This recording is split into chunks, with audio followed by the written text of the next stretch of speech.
अथवा श्लोक संख्या 16 अनुवाद एवं तात्पर्य परम पूजनीय अभय चरणारविंद भक्तिवेदांत स्वामी प्रभुपाद द्वारा। तदा शुचस्ते प्रमृजामि भद्रे यद्ब्रह्म बन्धो शिर आततायिनः काण्डीव मुक्तेर्विशिकेरुपाहरे त्वाक्रम्य यत्स्नास्यसि दग्धपुत्रा।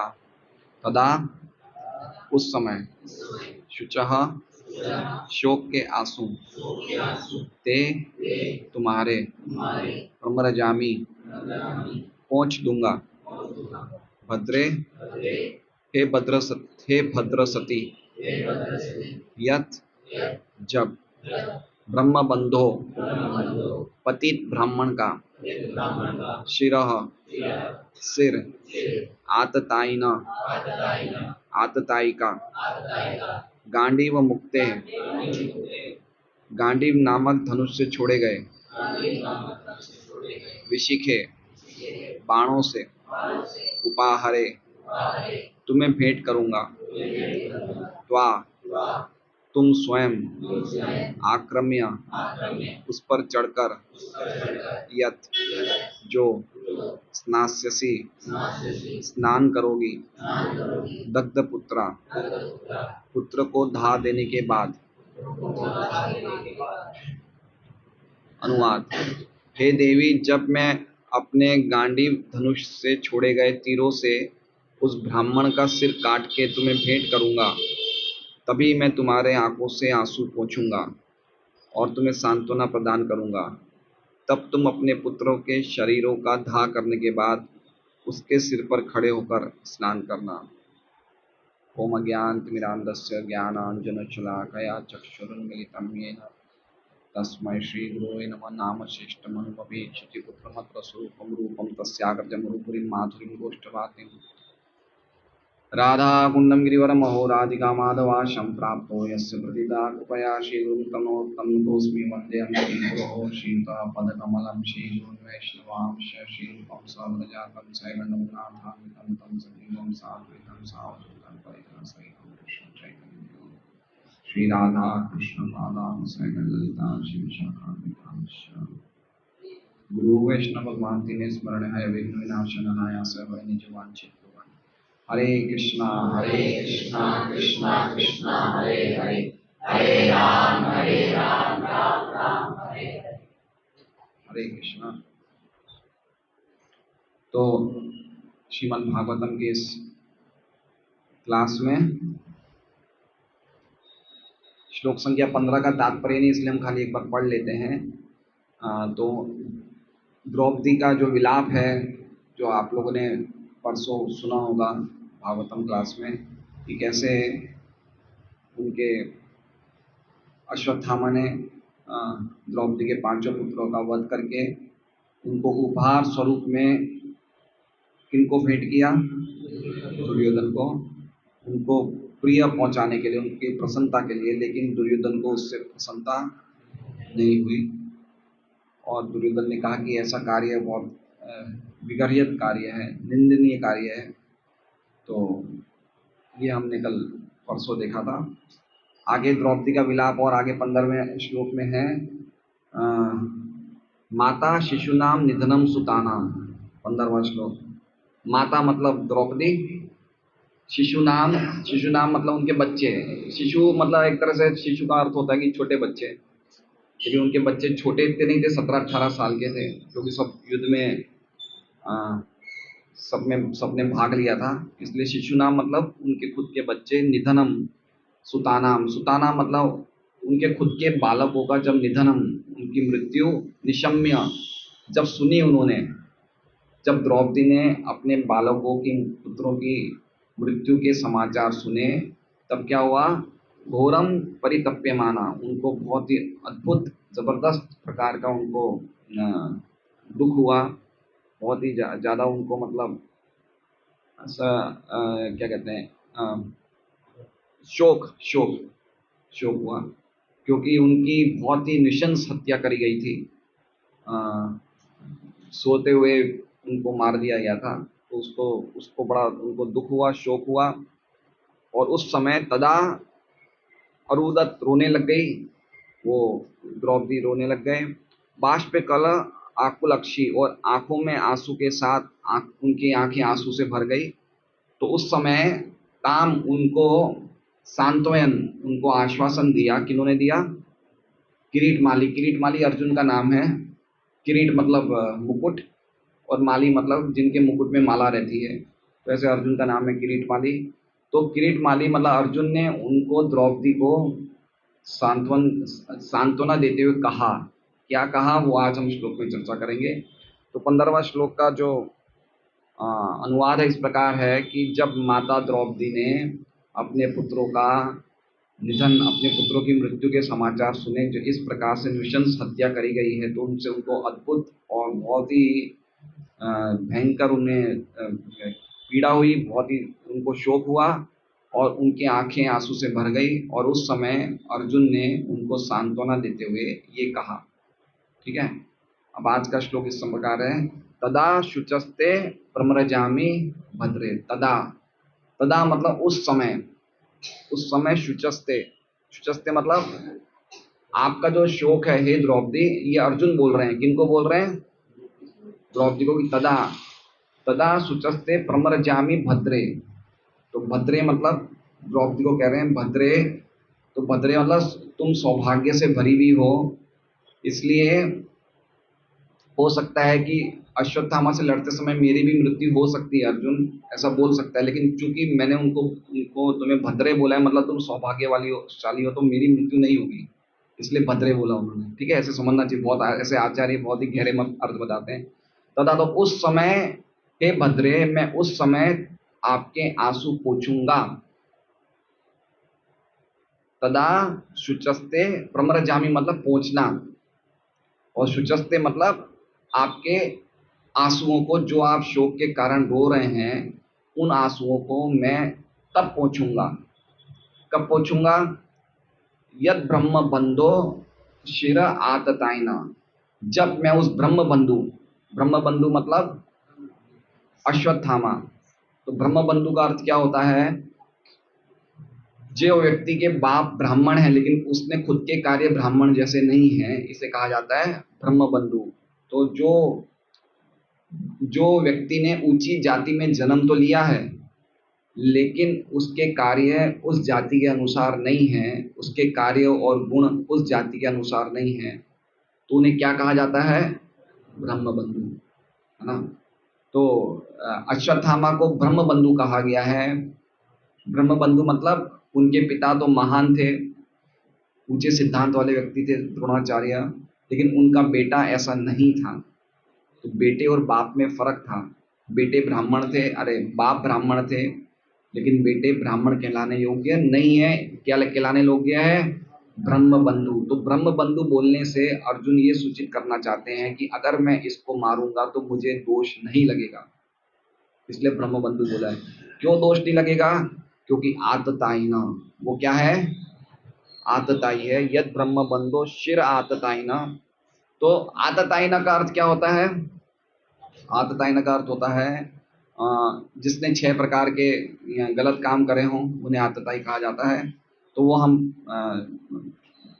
टीका में पढ़ेंगे कौन से 6 प्रकार के गलत कार्य हैं। तो जब मैं क्या कहते हैं, हे भद्रे, हे द्रौपदी, मैं आपके शोक भरे आंसू तब पोंछूंगा जब मैं उस ब्रह्म बंधु आतताइना जो अश्वत्थामा है उसका सिर काटूंगा। कैसे काटूंगा? गांडीव मुक्तेर, गांडीव धनुष से, जो मेरे बाण हैं जो बंधे में हैं डोरी से, जब वो मुक्त होंगे, जब वो छूटेंगे, और विशिखे, विशिखे मतलब जब वो बाणों से उसके मेरे गांडी से मुक्त होके जब उसके गले को काट देंगे, तब उपहारे, मैं उपहार रूप में उसके सिर को तुम्हें दूंगा, और उस समय मैं आपके आंसू पोंछूंगा। ठीक है, इसका मतलब वो बोलना चाहते कि मैं बहुत जल्दी आपके आंसू पोंछने वाला हूँ, क्योंकि ये मेरे लिए बाएं हाथ का खेल है।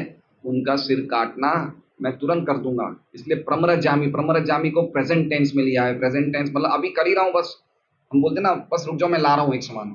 तो बोलना चाहते हैं अर्जुन की बस मैं अभी पहुंच रहा हूँ तुम्हारे आंसू, बस उसका सिर लेके आ रहा हूँ। आप समझे बात को? तो इस तरह से समझना चाहिए कि मैं वो आतताई का सिर काट के लाऊंगा, उसके बाद मैं तुम्हारे आंखें पोछूंगा। और उसके बाद क्या कर सकते हैं आप, त्वाक्रम्य यत् नास्यसि दग्धपुत्रा, और उसके बाद आप जो हैं अपने दग्धपुत्रा, अपने पुत्रों का अंतिम संस्कार करने के बाद, दाह देने के बाद, फिर त्वाक्रम्य, त्वाक्रम्य मतलब उस पे, उस सिर पे आप चढ़ जाना और चढ़ के स्नान करना। ठीक है। तो ये बताया गया है कि क्षत्रियों का खून कैसा होता है ना, कि क्या उनकी क्वालिटी होती है क्षत्रियों की, बदले की भावना। अगर ऐसा कोई ब्राह्मण के साथ होता या कोई वैष्णव के साथ होता तो वो, चलो भाई भगवान की इच्छा है, जो हो गया अब क्या कर सकते हैं। ब्राह्मण के साथ होता तो वो ऐसा सोचता, क्योंकि वो फिलोसॉफिकली लेते हैं हर एक रास्ते को, एक कोई भी घटना को फिलोसॉफिकली लेते हैं कि भाई चलो। लेकिन क्षत्रियों में बदले की भावना जबरदस्त होती है। तो बता रहे हैं कि मैं किस प्रकार से उसका सिर काटूंगा, और उसके सिर काटने के बाद तुम उसके सिर पे चढ़ जाना और फिर उसके बाद स्नान करना।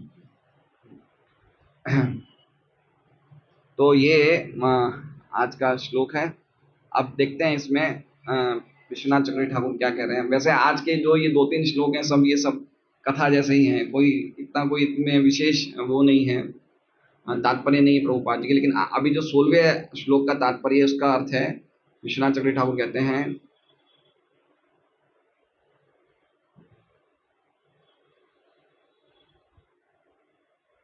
कि शुचा मतलब शोक, मैं तुम्हारे शोक को तब हटाऊंगा जब मैं अपने बाणों को, जो गांडी से निकले जा चुके होंगे, उस गिरे हुए ब्राह्मण का सिर काटूंगा, जो ब्रह्म बंधु है, जिसके हाथ में हथियार है। आततायना का अर्थ क्या है? आततायना का अर्थ है उसके हाथ में उस समय हथियार था। किसके हाथ में? अश्वत्थामा। कौन सा हथियार था? हैं? ब्रह्मास्त्र नहीं था इस टाइम। अब उन्होंने 5 पुत्रों को ब्रह्मास्त्र से नहीं मारा, तलवार थी, है ना। तो जिसके हाथ में हथियार था। तो और आगे बता रहे हैं स्मृति शास्त्रों के अनुसार कि 6 प्रकार के आतताई, आतताई मतलब आप समझिए उन्होंने कितना निशंस कार्य किया अश्वत्थामा ने, कि सोते हुए मारा, है ना। सो रहे हैं, वो बालक सो रहे हैं, उनको नींद में ही मार दिया। तो कितना हल्का काम किया उन्होंने। तो 6 प्रकार के जो आतताई हैं वो है अग्निदो गरदश्चैव शस्त्र पाणि धनापह क्षेत्र दारापहारी च षड एते आततायिन।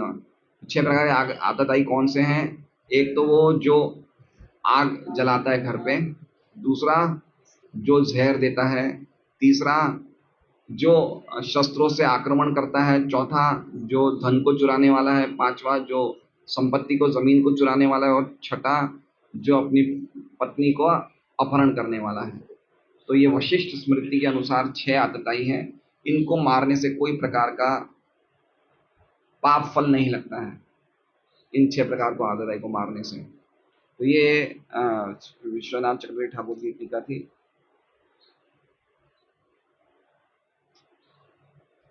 तात्पर्य, अब प्रभुपाद जी भी वही चीज लिखते हैं, कोई शत्रु जो घर में आग लगाता है, विष खिलाता है, अचानक घातक शस्त्रों से प्रहार करता है, संपत्ति लूटता है, या कृषि योग्य खेतों पर अनुचित अधिकतर अधिकार जमा लेता है, किसी की पत्नी को फांसता है, वो आतताई है। तो इसमें इन्होंने आतताई क्यों कहा? द्रौपदी क्यों रो रही थी? इस पे रो रही थी द्रौपदी कि उनके बेटों को अश्वत्थामा ने शस्त्र से मारा। तो ये एक प्रकार का आतताई हो गया। ठीक है। अब देखिए एक बात समझने जैसी है कि द्रौपदी और पांडव तो भगवान के महान भक्त हैं, और समय आने पे रो भी रहे हैं। तो ऐसा नहीं है कि भक्ति में आने के बाद या शुद्ध भक्त बनने के बाद हम पे कष्ट नहीं आएगा या हम रोएंगे नहीं, ऐसा नहीं है। हम पे कष्ट भी आएगा, हम रोएंगे भी, लेकिन हम उससे प्रभावित नहीं होंगे, क्योंकि हमारे बैकग्राउंड में कृष्णा चल रहे हैं। कृष्ण भावनामृत का अर्थ है कि जब भी हम पे कोई शोक आए या कष्ट आए, तो हम पे शोक आएगा, लेकिन जिस प्रकार से वो शोक या दुख सामान्य व्यक्ति को प्रभावित करता है, उस प्रकार से कृष्ण भावना भावित व्यक्ति को नहीं करेगा। क्यों? क्योंकि उनके पीछे कृष्ण है, इसलिए वो कष्ट जो उनको लगना चाहिए, जो झटका लगना चाहिए, वो नहीं लगता है। यद्यपि उनको दुख होगा, आंसू आएंगे, सब होगा, लेकिन वो प्रभावित वैसे नहीं करेगा जैसे एक सामान्य व्यक्ति को प्रभावित करता है। तो हम देख सकते हैं कि समय आने पे द्रौपदी रो रही है, शोक कर रहे हैं, अर्जुन भयंकर गुस्से में है कि मैं उसको सिर काट दूंगा।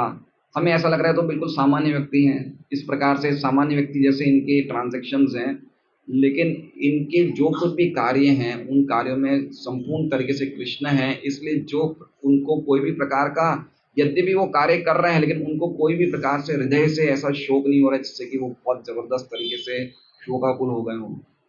और दूसरी बात यह है कि इन्होंने कभी भी इतनी ज़बरदस्त तरीके से इन पे कष्ट आया, लेकिन कभी भी इन्होंने कृष्ण को कोई भी प्रकार की कृष्ण से सेवा इन्होंने नहीं ली। सबसे इम्पोर्टेंट बात पांडवों के पूरे हम इसमें समझ सकते हैं कि इन पे इतने कष्ट आए पांडवों पे, हम लोग के लिए एक कष्ट भी सहन करना बहुत मुश्किल था जो पांडवों पे कष्ट है, लेकिन कभी भी इन्होंने कृष्ण को ये नहीं कहा कि हम आपकी इतनी भक्ति करते तो हम पे इतने कष्ट क्यों आ रहे हैं।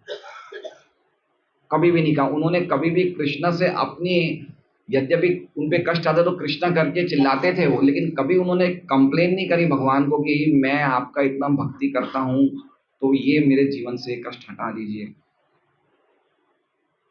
जब हम भगवान को सेवाएं देते हैं तो भक्ति है, लेकिन सेवा देने के साथ साथ अगर हम भगवान से कोई सेवाएं ले लेते हैं तो फिर वो शुद्ध भक्ति नहीं रहती है। तो पांडवों ने कभी भी अपने कष्टों के लिए भगवान से कोई भी प्रकार की सेवा नहीं ली, है ना।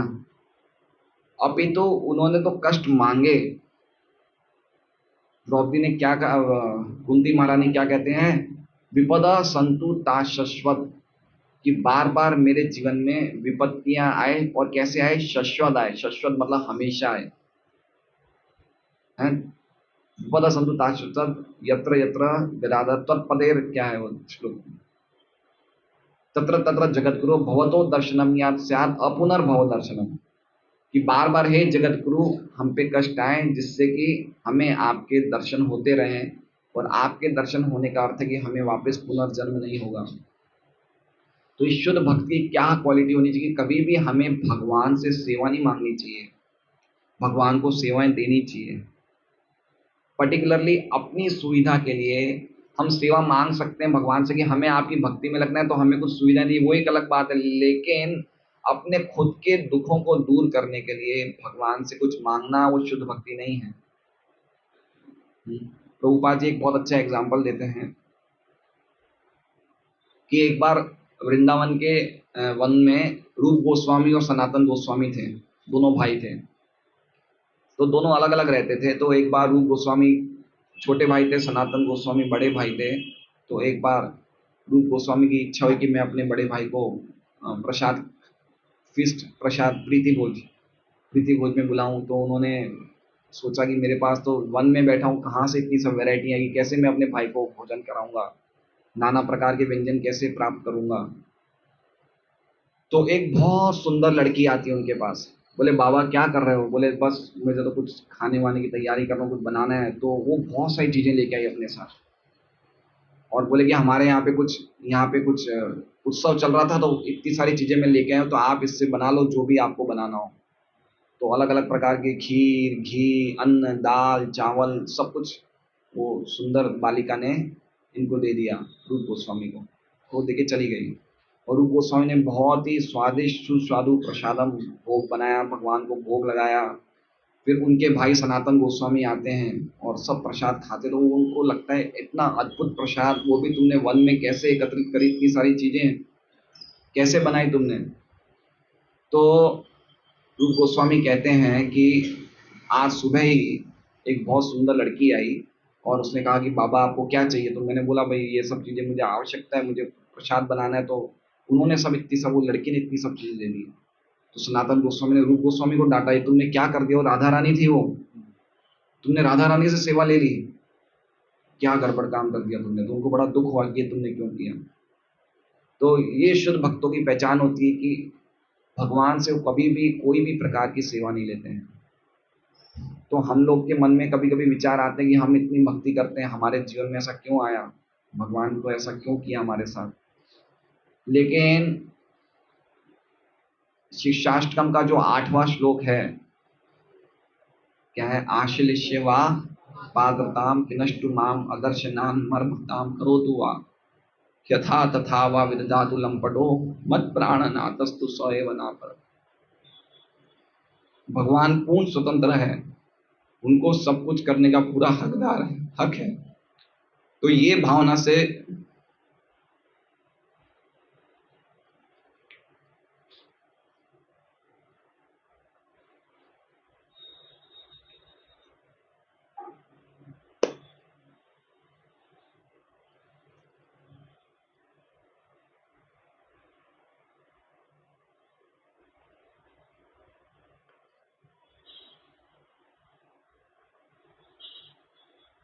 तो ये शरणागति की भावना होनी चाहिए हमें।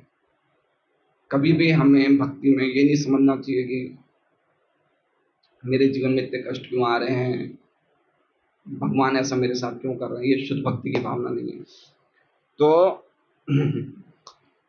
ये 6 आदताई प्रभुपाद जी बताते हैं और कह रहे हैं प्रभुपाद जी आगे कि ऐसा आदताई, चाहे वो ब्राह्मण हो या ब्राह्मण का तथा कथित पुत्र ही क्यों ना हो, सब प्रकार से दंडनीय है।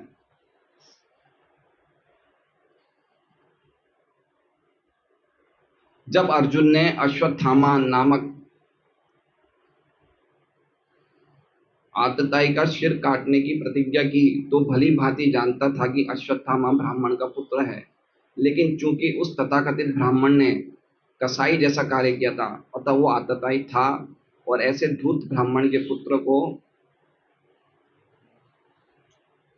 धूर्त ब्राह्मण मतलब द्रोणाचार्य तो धूर्त नहीं थे, कहने का मतलब कि वो लड़का धूर्त था, अश्वत्थामा धूर्त था, मारने में कोई पाप नहीं था। मतलब ये समझाया जाता है कि ब्राह्मणों की बहुत बड़ी इज्जत हुआ करती थी। हमारे वैदिक समय में ब्राह्मणों की जबरदस्त इज्जत हुआ करती थी, मतलब इतनी इज्जत हुआ करती थी कि हम समझ नहीं सकते। आज भी हम देखेंगे कि यद्यपि हमारे, हम लोग जैसे पहले श्राद्ध करते थे तो श्राद्ध में ब्राह्मण को बुलाते थे, वो यद्यपि ब्राह्मण गुण से और कार्य से ब्राह्मण नहीं था, लेकिन फिर भी उसे बुलाते थे। क्यों? क्योंकि ब्राह्मण है। ब्राह्मणों की इतनी इज्जत सामान्य लोगों के हृदय में हुआ करती थी, ब्राह्मण है। तो इसलिए ये बताया गया है कि अभी आगे हम देखेंगे कि किस प्रकार द्रौपदी इनको वापस क्षमा कर देती है, तो किस प्रकार ब्राह्मणों के लिए मन में लोगों की इज्जत हुआ करती थी। प्रभुपाद जी जब 1971-72 में सब अमेरिका के शिष्य को लेके आए और जब वो सब धोती में शिखा में थे, तो भारत के लोगों ने उन्हें वैष्णव स्वीकार किया, लेकिन ब्राह्मण स्वीकार नहीं किया। कि ब्राह्मण कैसे हो सकते हैं, ब्राह्मण जल्दी से कोई स्वीकार, ब्राह्मण को इतनी ऊंची डिग्री दी जाती थी कि ब्राह्मण हर व्यक्ति स्वीकार नहीं कर सकते। यद्यपि वो ब्राह्मण थे, शास्त्र के अनुसार चूंकि वो गुण और कर्मों से ब्राह्मण है तो ब्राह्मण थे, और व्यक्ति अगर कोई ब्राह्मण घर में भी जन्म ले ले लेकिन उसके कार्य ब्राह्मण जैसे नहीं तो ब्राह्मण नहीं है। लेकिन लोगों के हृदय में इतनी जबरदस्त भावना है कि वो ब्राह्मण ही है, ये ब्राह्मणों के प्रति एक आदर हुआ करता था। अब तो नहीं रहा, लेकिन एक जमाना था जब ऐसा वैदिक समय में ऐसा आदर ब्राह्मणों के लिए हुआ करता था। तो ये बता रहे हैं कि ऐसे ब्राह्मण के पुत्र को मारने में कोई पाप नहीं था। इसमें एक बात ये समझना चाहिए कि गांडीवम गांडीव शब्द इसलिए लिखा गया है कि अश्वत्थामा भी कोई सामान्य व्यक्ति नहीं था, इसलिए कोई सामान्य धनुष से उसे मारा नहीं जा सकता था, इसलिए गांडीव शब्द का नाम लिखा है यहाँ पे। गांडीव जो शब्द है इसलिए उसकी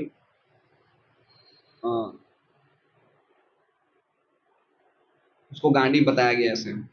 तो 16 ये है, 17 श्लोक भी हम खाली बोल लेते हैं क्योंकि इसमें तात्पर्य नहीं है, तो आप 17वां श्लोक ले लीजिए।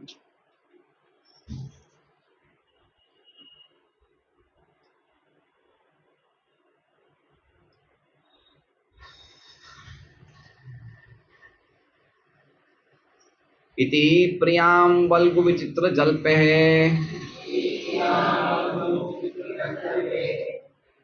सशान्तयित्वाच्युतमित्रसूतः अन्वा द्रवदंशित उग्र धन्वा कपीध्वजो गुरुपुत्रम रथेन इति प्रियाम। इस प्रकार अपनी प्रिय, प्रिय मतलब द्रौपदी को, अर्जुन इस प्रकार अपनी प्रिय द्रौपदी को वल्गु विचित्र जल्पे, मीठी बातों से, मधुर बातों से उनको सांत्वना दिया, उनको आश्वासन दिया। और क्या नाम लिखा है इसमें? अच्युत मित्र सूत। अर्जुन कौन थे? अर्जुन भगवान के अच्युत मित्र, जो अर्जुन जिनके भगवान मित्र भी है और सूत भी है। ठीक है, अच्युत मतलब कृष्ण, और अच्युत मित्र सूता मतलब, अच्युत मित्र सूता मतलब वो अर्जुन जिनके अच्युत मित्र भी हैं और सूत भी हैं। सूत मतलब सारथी और मित्र भी हैं। तो इसमें अच्युत नाम का शब्द, अच्युत नाम इसलिए लिया गया है कि अर्जुन ने प्रॉमिस करी कि अब मैं उसका सिर काट के लाऊंगा। तो अच्युत इसलिए इसमें बताया गया है कि अर्जुन की प्रॉमिस अब भगवान की जवाबदारी पूरी करने की, और भगवान अपने वचनों से गिरेंगे नहीं, इसलिए उनको क्या कहा गया है? अच्युत। कि भगवान अपने भक्तों की कभी भी प्रॉमिस को गिराएंगे नहीं, इसलिए क्या है? अच्युत। वो कभी गिरेंगे नहीं, च्युत नहीं होंगे, इसलिए इसमें लिखा है अच्युत। ठीक है, तो अच्युत मित्र सूता है, वही अर्जुन के मित्र भी हैं और रथी भी हैं। मतलब अब तो लड़ाई एक तरह से पूरी हो गई है, पूरी जैसी हो गई है, लेकिन फिर भी उन्होंने अपनी रथी की भूमिका निभाए रखी। ऐसा नहीं कि अब लड़ाई पूरी हो गई, अब मैं रथी नहीं हूं, नहीं, आखिर तक सारथी बने रहे भगवान। ठीक है, फिर क्या क्या? ऐसे सांत्वना देते हुए अर्जुन ने अन्वा द्रवत दंशित उग्र धन्वा, अन्वा द्रवत मतलब पीछा किया, दंशित मतलब अपने आप को कवच वच पहना दिया अच्छी तरह, उग्र धन्वा और अपना जो बड़े बड़े भयानक अस्त्र थे उनसे सज्जित हो गए। और उसके बाद वो कपीध्वजो गुरुपुत्रम रथेना, गुरुपुत्रम मतलब अपने गुरु के पुत्र, उनके गुरु कौन थे? द्रोणाचार्य। और गुरुपुत्र को रथ से पीछा करने के लिए अर्जुन चले गए, दौड़े। और कपीध्वज, कपीध्वज मतलब, कपीध्वज मतलब अर्जुन के रथ पे जो ध्वजा थी उन पे हनुमान जी का चिन्ह अंकित था, हनुमान जी विराजमान थे, इसलिए लिखा गया है कपीध्वज। तो वो स्टोरी महाभारत में आती है कि कैसे भीम जा रहे थे और हनुमान जी वृद्ध वानर के रूप में थे, और वो उसकी पूंछ भी भीम हिला नहीं पा रहा था। फिर भीम समझ जा रहे सामान्य व्यक्ति नहीं, तो हनुमान जी से भीम आशीर्वाद मांगते कि आप युद्ध में आओ। तो हनुमान जी बोले मैं ऐसे युद्ध में तो प्रत्यक्ष रूप से अपने इस, तो अर्जुन के रथ के ध्वज पे रहूंगा मैं, उससे उस प्रकार तुम्हें आशीर्वाद मिलेगा। तो इस प्रकार अर्जुन, इस प्रकार मित्र तथा सारथी के रूप में अच्युत भगवान द्वारा मार्गदर्शित किए जाने वाले अर्जुन ने अपनी प्रियतमा को ऐसे कथनों से तुष्ट किया। तब उसने अपना कवच धारण किया। कवच धारण किया कहाँ लिखा हुआ है ये?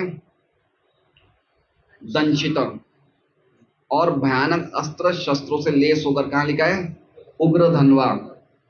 वो अपने रथ पर चढ़कर अपने गुरुपुत्र अश्वत्थामा का पीछा करने के लिए निकल पड़ा। हरे कृष्णा। श्रीमद् भागवतम की जय। शील प्रभुपाद की जय। वांछा कल्पतरुभ्यश्च कृपा सिंधुभ्यो च पतितानां